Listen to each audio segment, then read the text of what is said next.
kuan. Ang lisod kuan. Oh.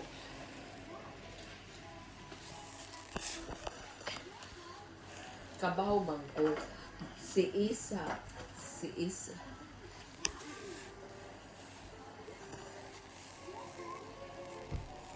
Wa man na sila ipakina kay ano, okay naman siguro na sila ingon ana ilahang kinabuhi kay kanang magluto ra sila sa ilahang gusto.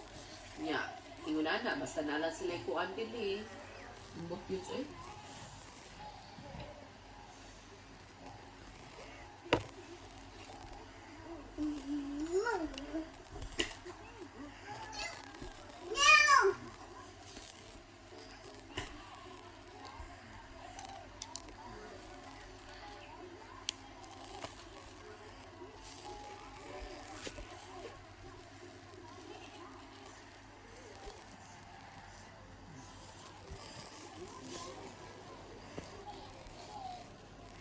Saan mo na ko pagpa-suffer, day?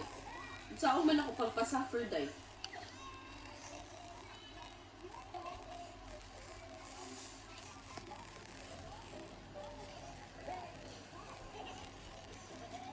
Ako dili kay nag-istorya ko sa solicitor ni ana siya nga unya nag-file og mga ingon ana ini kahuman niya og firma sa kay amo man ni pa-transfer ang kanangan sa balay niya basin mag-change iyahang mind nga mo kuan siyang 50-50 nagsabot na biya mig 70-30 siya nga once nga ma-lodge na ninyo niya ma-change na ang kanang kuan anha na pang kuan unsay mga kuan ninyo gusto at least dili na siya kabakwi kay nanana nakuan na ninyo sa kanang kuan siya nga you need to be smart kay ngano og karon ka magkuan mag-ingon ana kay ako man tong gi-send niya sad ako nga isit a good idea nga mo file ko ani kay makakwarta bi ako ato na 5,000 unya tagaan pa jud kog living nga live siya nga kanang pwede man na nimo mabuhat pero dapat ayaw sa na buhata karon kay karon nag-process man ta sa kanang child support sa bata ug ang sa kanang bangko nga kanang